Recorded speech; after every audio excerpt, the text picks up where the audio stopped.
दोस्तों ये 500 रुपये का, किसी को 550 का, किसी को 650 का, किसी को 600 का। ये मोची दुरा है।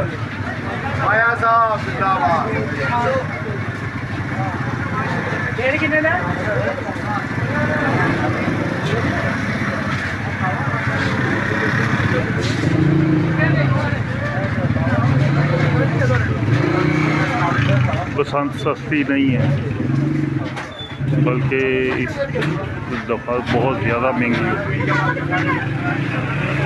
जो 40 रुपये का गुड़ा था वो आज 700 रुपये का, 650 का।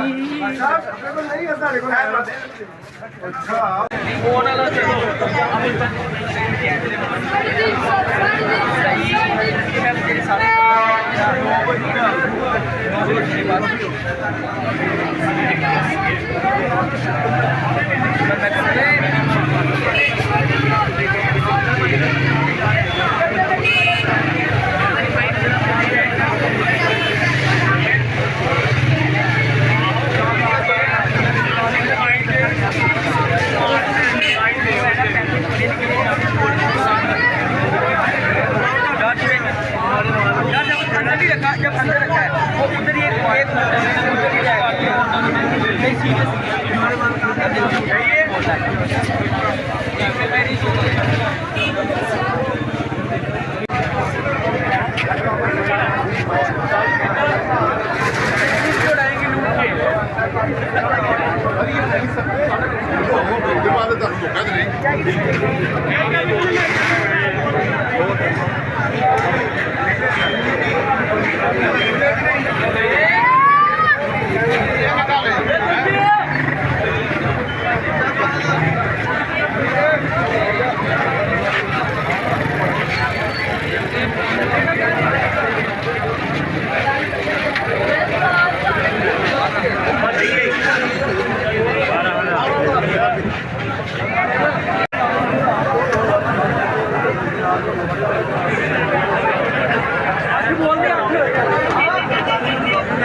बहुत महंगा काम है।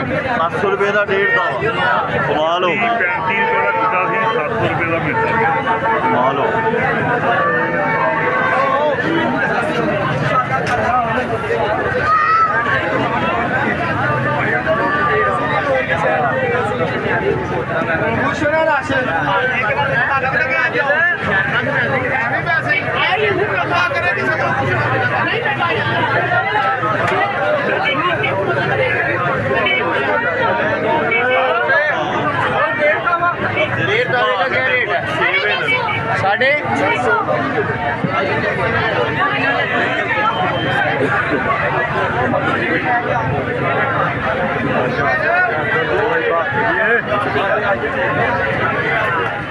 छोटे तक काटिए